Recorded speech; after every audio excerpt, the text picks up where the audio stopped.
And now to get back to the politician, the lighthouse, and the trained cormorant. What exactly is a cormorant, Dr. Watson? A largish bird, Mr. Harris, that is inordinately fond of fish, which it dives into the water to catch. The word cormorant is a French derivation.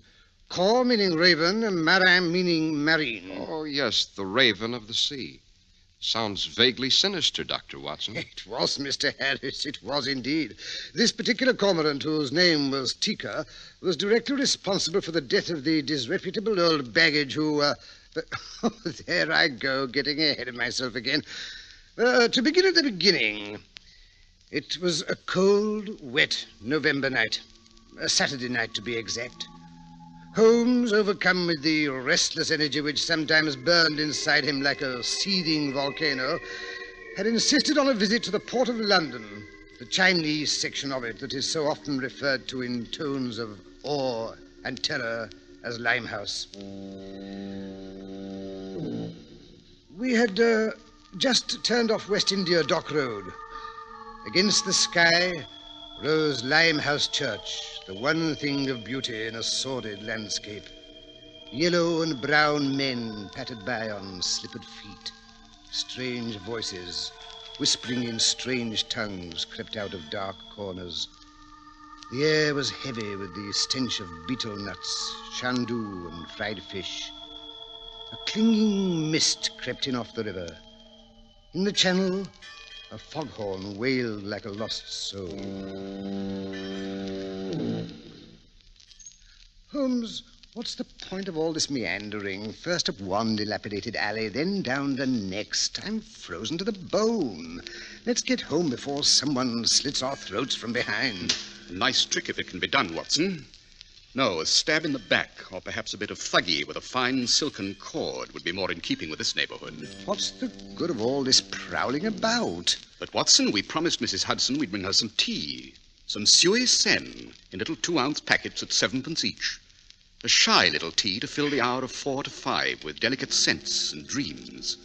The slop she's been giving us lately is enough to rot the lining of one's stomach. Well, then, let's buy the stuff and go home. That is, if you can remember where the shop is. It's just across the crazy bridge up ahead there that leads to the Isle of Dogs. A small spice shop run by my good friend Sam Ling Lee. Well, then, let's go there and get it over with. Impatience, Watson, is the curse of our Western civilization. Always in a hurry. Never taking time to taste, to savor, really to observe life. Oh, what is there worth observing in this God-forsaken district, I'd like to know? Quick, Watson, doesn't duck into this doorway. No, je ne peux pas payer. You dirty little thief, I'll fix you. Good Lord, Holmes, that man was chasing her with a stiletto. After them down the next alley.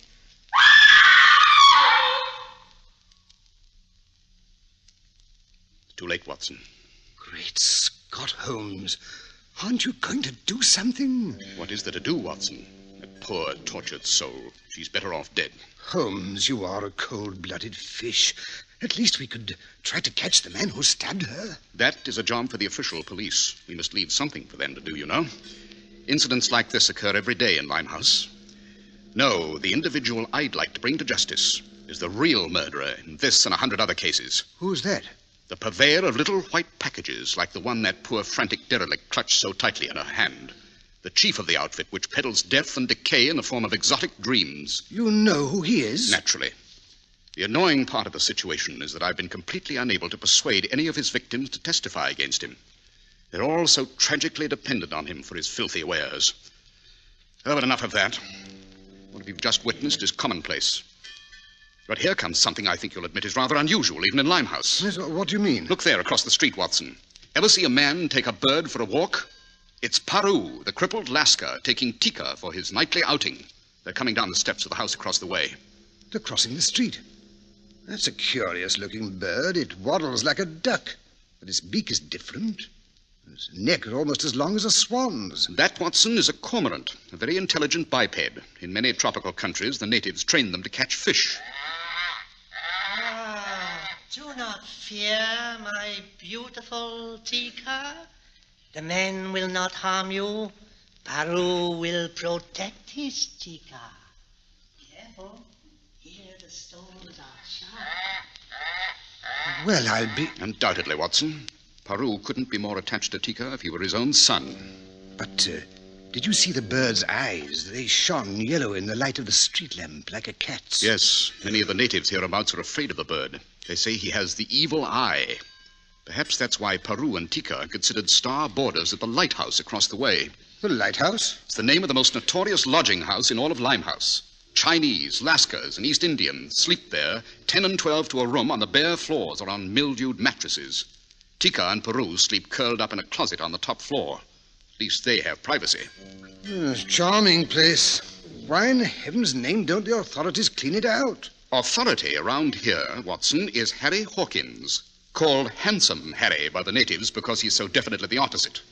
Mr. Hawkins not only owns most of the houses in this area, he's councilman for this district. Yes, but surely it's not good business to let your property go to rack and ruin like that place across the way. The lighthouse, Watson, is run by a vicious old reprobate who's known as Mother Fishface, partly because she has no teeth and a cold and fishy eye, and partly because she runs a fish house in the kitchen under the steps, where she dispenses decayed fish and chips at twopence a portion to the poor starving wretches who inhabit the rooms upstairs.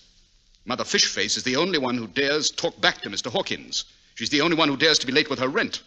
In fact, it's rumored that she has something on the old boy, and he's definitely afraid of her. Knows where the body's buried, eh, Holmes? Or how he procures the opium and hashish he undoubtedly deals in. I suspect most of her boarders are smugglers of the vile stuff. So we came down here for the purpose of buying tea for Mrs. Hudson, and now we suddenly seem to be interested in a dope-running outfit. Holmes, you don't fool me for a moment. 5 years' association with Sherlock Holmes seems to have sharpened your powers of observation, my dear Watson. Well, Quiet, Watson. Quick. Slip behind this wall. Here comes Mr. Hawkins on his weekly collection rounds. Open up there. Saturday night. Rent's due. Here's your money, Mr. Hawkins. Blast you. Charming fellow, Mr. Hawkins. Quiet, Watson. He's about to knock on the kitchen door opposite. Let's see what happens at the lighthouse. Hi there, Mother. It's me, Handsome Harry, come to pay you a visit. What do you want, you old fool? What would I want, dearie? It's Saturday night, rent night. You're a week behind now. Supposing I am. You ain't starving. You can wait, can't you? No, old girl, you know I wouldn't press me old sweetheart. Here, look, I brought you a present, a fine bottle of gin. What's wrong with it? Is it poisoned? I'll have your little joke, won't you, dearie? No, I don't think you do a thing like that, Harry. The day they find me murdered, that's the day you'll wish you'd never been born. How you do run on. If anything was to happen to you, you know it'd break me heart. Wouldn't it just? Here comes that cripple and his bleeding bird. It's always sneaking into me door and making away with a fish. Them birds has a weakness for fish. Well, if he don't keep out of my kitchen, it'll be the weakness that finishes him. Hey, you there, Peru. Yes, Madam Fishface. Keep your dirty bird out of my kitchen, and don't you call me madam. My Tika is not as dirty as your kitchen. And as for your fish, I would not feed it to a swine, much less my beautiful Tika. There he goes, sticking his head in the door. Here, get out, you. Stop! Go on. Stop! Do not raise that broom to my Tika. Not raise the broom, is it? Listen to me, you slimy heathen. That bird comes into my kitchen once more, and I'll wring his bleeding neck. You listen to me, Madam Fishface, and listen well. You touch one feather of Tika's beautiful neck, and I will kill you. I will kill you dead. Here, now, that's enough. I'll have no one threatening Mother Fishface. You heard what he said. You heard him. There, out he goes, out of my house. Let him sleep in the streets. Let him sleep in the gutter with his dirty bird. No, Mother, don't you get your danded up. Go on in and drink your bottle. That's a good girl. It's Saturday night, remember? You got a little spree coming to you. I know what I'm doing. No one has to tell me. Come, Tika. We do not enter her filthy premises again. We go sleep in the churchyard. It is warmer than Madam Fishface's heart. Well, that little commotion seems to have resolved itself, eh, Mr. Holmes? I wonder. At any rate, the fog's lifted a bit. We'd better get around to Sam Lee's place before he shuts up his shop. I could do with a dish of hot tea. A dish? It'd take a gallon to warm me up. Well, come along, then. It's no good loitering at Mother Fishface's door any longer, Mr. Hawkins. I fancy she and her bottle are locked in for the weekend. Oh, and Brady. Oh, it's you. And what is the eminent Mr. Sherlock Holmes snooping around here for, eh? Snooping? My dear Mr. Hawkins, you underrate me. Dr. Watson and I were merely enjoying the local colour. You have such lurid local colour in this district, haven't you?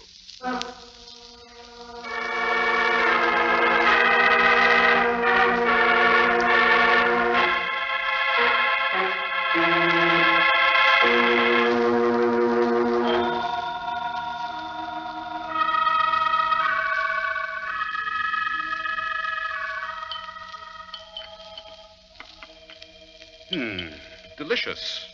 The true Lapsang Souchang. Smoky, with a suggestion of the true tarred rope flavour. Not bad. Could do with a spot of rum in it, though. Typically British reaction, Watson. The Englishman's always insulting his palate and desecrating his tea with surpluses. Cream, milk, rum, even nasty little pieces of lemon. At any rate, the libation served its purpose. It's thawed you out. I've drunk so much tea, I'm awash. My back teeth are practically floating. But mind, you look less blue around the gills. Oh, I wish you wouldn't use that expression, Holmes. Brings back that horrible old woman's face. I say, she did look like a fish, you know, a dead fish. Hello. Look out of the window. Here's Handsome Harry running down the street. Yes, seems to be headed in this direction. Yes, here he comes. Oh, Mr. Holmes. Oh, thanks. Thank heavens you're here. And your friend, too. I think you said he was a doctor. Yes, I'm a medical man. What seems to be the trouble, Mr. Hawkins? You better come right away. She'll be needing you, no mistake. Who'll be needing home? What's happened? It's Mother Fishface. After I'd finished my collections, I went back to tell her about the plumbers coming in on Monday. But the door was locked, and she wouldn't answer. Probably the result of too rapid absorption of the bottle you left behind. Oh, you're right here. Her not answering the door wouldn't upset me most times. Only tonight there's a great smell of gas leaking out around it. Gas? Hurry, Watson. Let's hope we're not too late.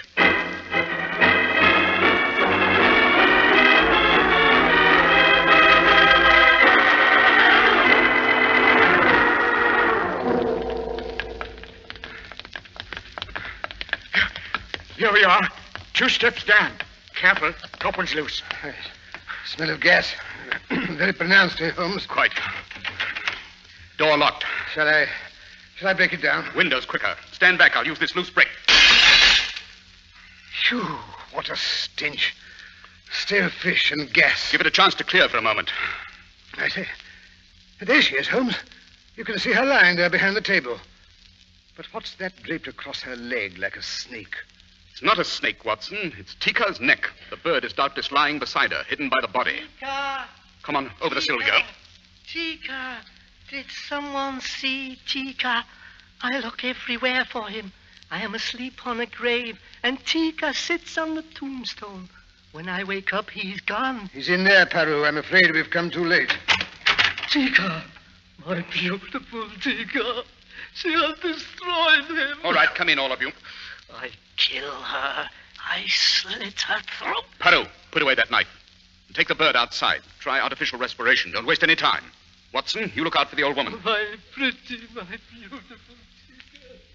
Here, I better turn off this here gas jet on the stove. It's wide open. Don't touch it. But confound it, did you have to do that? Well, you didn't want to asphyxiate a lot of us, did you? No. But I did want to examine that handle for fingerprints.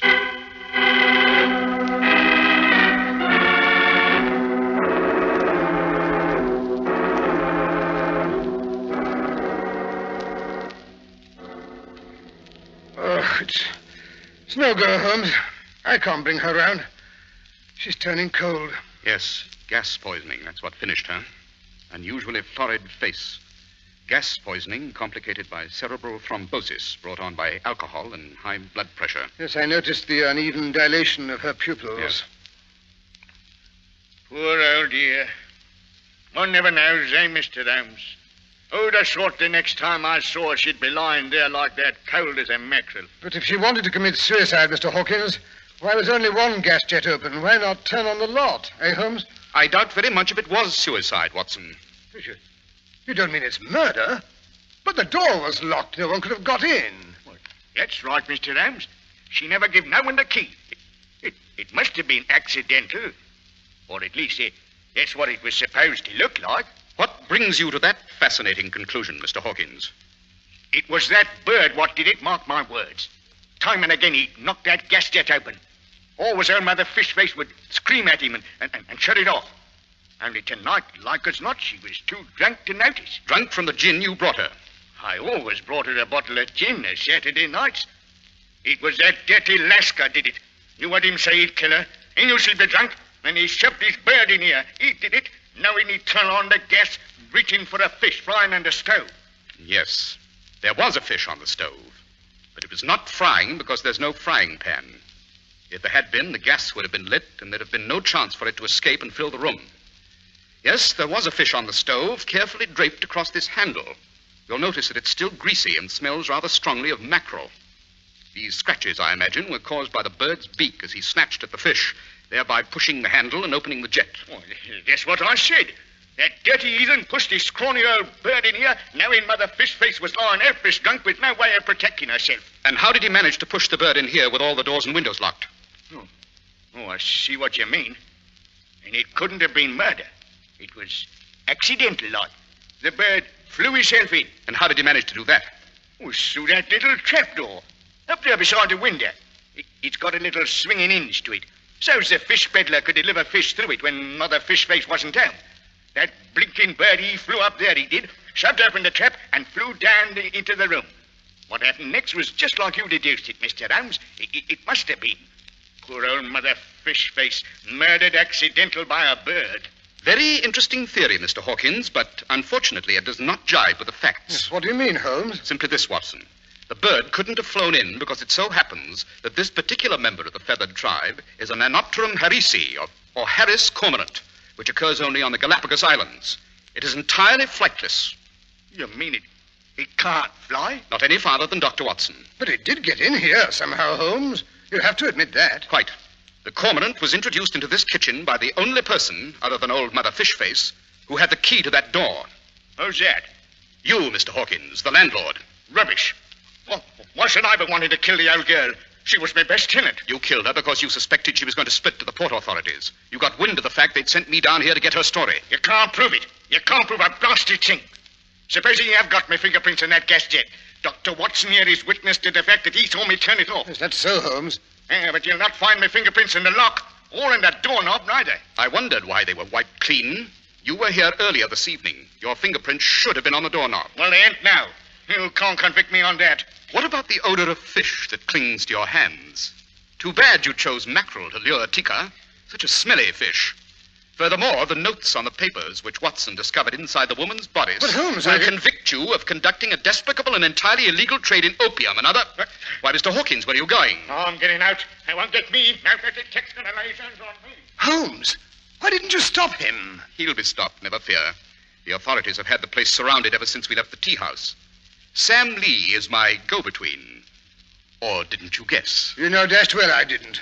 Furthermore, I don't know what you're talking about when you mention the papers I found in Mother Fishface's bodice. There weren't any papers. I know, Watson. Bluff. Pure bluff. The important thing is Hawkins thinks we've found those papers. It's remarkable how talkative the average criminal becomes once he thinks the jig's up.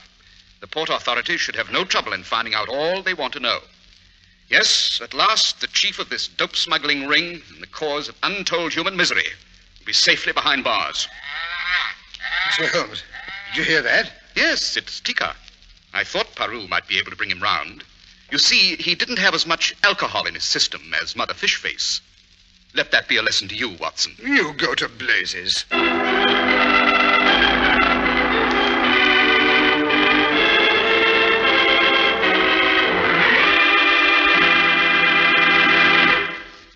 It's a problem for the average family these days. Practically every necessity costs more, and most family budgets are not elastic. But there's one thing a man can buy today that gives him the most for his money he's ever known. Yes, even these days. Without the sacrifice of quality, you can buy really fine Clippercraft clothes for far less than ordinary clothes cost elsewhere. And in your own local independent store, where you get friendly personal attention. It's all made possible by the Clippercraft plan, concentrating the buying power of 924 leading stores from coast to coast. Stores you can trust. Stores where Clippercraft quality is still sold at amazingly low prices. Even today, Clippercraft suits are only $35 and $40, with a few special numbers at $43.75. Even today, top coats and overcoats are only $30 to $40, and sport jackets but $24. Selling beautifully tailored, expensive clothes, inexpensive in price, at the nation's finest independent stores, is the great big idea behind the Clippercraft plan. That's why men who know insist on Clippercraft clothes. So be sure to visit the Clippercraft store in your city.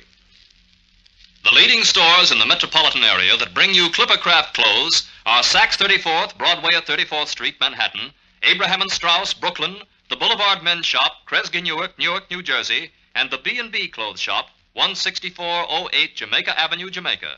These great, courteous, and friendly stores are proud to add their names to that of Clippercraft in the label of your suit, top coat, sports jacket, and overcoat.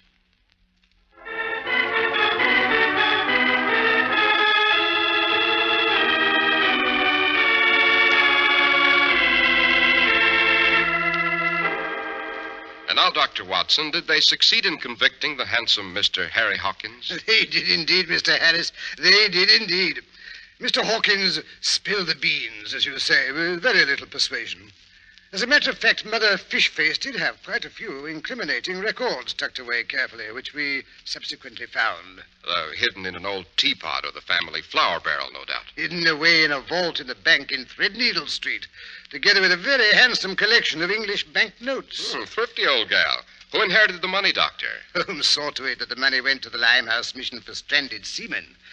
He also arranged for Peru to spend his declining years there. He even managed to wangle permission for him to keep Tika perched on the foot of his bed. I guess there's nothing that can't be done if Sherlock Holmes sets his mind to it. I agree, Mr. Harris. Of course, I wouldn't want Holmes to know about it. When did Holmes first suspect that Hawkins had murdered old Mother Fishface, Doctor? Oh, he was pretty sure of it, Mr. Harris, when he realized Hawkins had run for a doctor without first stopping to break a window or turn off the gas. In other words, Hawkins was taking no chances the old girl might come to. Yes, that's about the size of it. And now I wonder if you'd like to give us an idea about what we can look forward to next week, Dr. Watson. Well, now, let me see.